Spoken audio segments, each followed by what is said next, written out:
You know, when you think of Marcus Aurelius, a certain image probably pops into your head.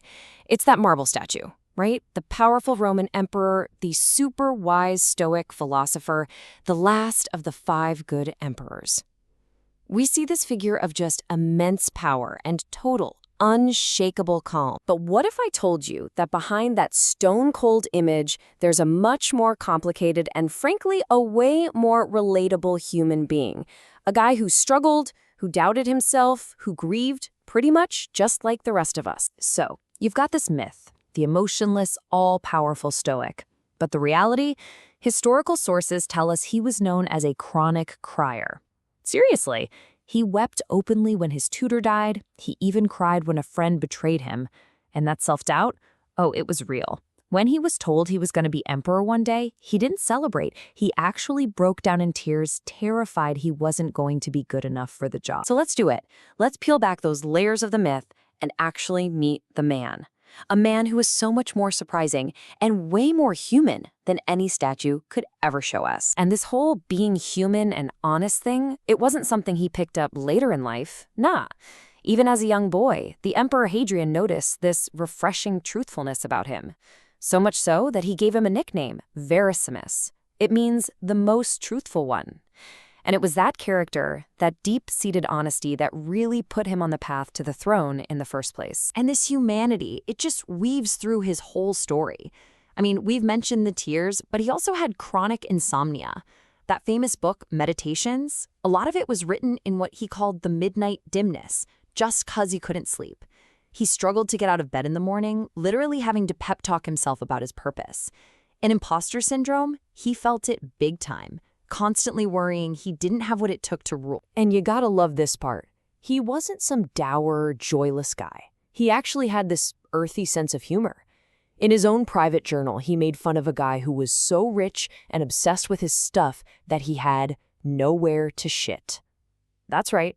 The great philosopher king had a thing for toilet humor. Okay, so now that we've got a better sense of the man himself, let's look at the world he was thrown into. Because you really can't understand why he needed a practical philosophy just to get by until you see the sheer scale of the crises he was forced to navigate. His entire time as emperor was just this relentless, non-stop cascade of disasters.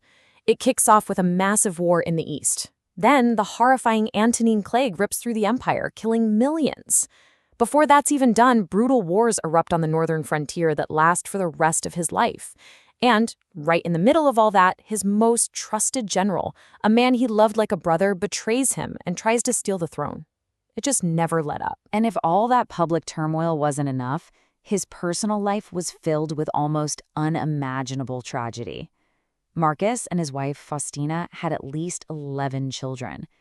He had to bury 8 of them. 8. Just try to imagine that for a second.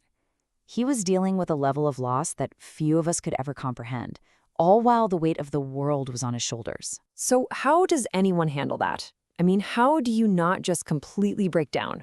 Well, Marcus had a tool. He had an operating system for his mind, one that was designed for high-stress, high-stakes environments. And that system was Stoicism. His whole philosophy was built on 4 core virtues: wisdom, to tell the difference between what's truly important and what's not; courage, to face whatever life throws at you; justice, to always act for the common good; and temperance, or self-control. These weren't just abstract ideas for him. They were his compass for every single decision, every single day. And the engine driving all of that was this idea called the dichotomy of control. It's a simple but absolutely life-changing concept, separating what you can control from what you can't. He couldn't control the plague, right? He couldn't control the wars or the betrayals, but he could control how he responded to them. His own thoughts, his judgments, his actions. That was his superpower. That's how he found sanity in the middle of all that chaos. All right, so let's get practical. How did he actually use this stuff day to day? Because these weren't just beliefs he held, they were practices, exercises that he followed relentlessly. It all started the second he woke up. He'd get up early, even when he didn't want to, and remind himself why he was there, his duty. Then he'd prepare for the day ahead. He would literally visualize the annoying, arrogant, ungrateful people he was going to meet, and he'd decide right then and there that he was going to treat them with patience. Then he'd journal, that's what meditations is, to check in with himself and reinforce his principles. And only then would he get to work, tackling the hard stuff first, no complaints. This right here, this is a total game changer of a mindset. For Marcus, an obstacle wasn't a roadblock, it was a new road. A rude person wasn't an annoyance, it was a chance to practice patience. A huge military problem was an opportunity to get creative. He wrote to himself, what stands in the way becomes the way.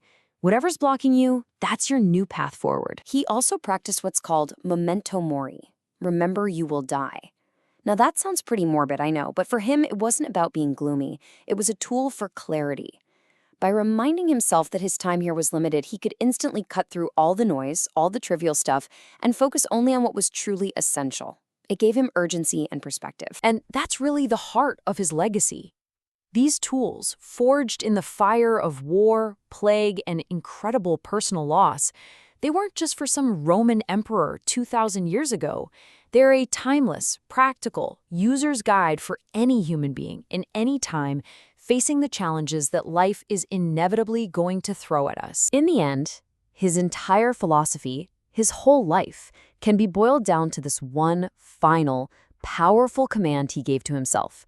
It's not about talking, it's not about debating theories, it's about what you do. So waste no more time arguing what a good man should be one.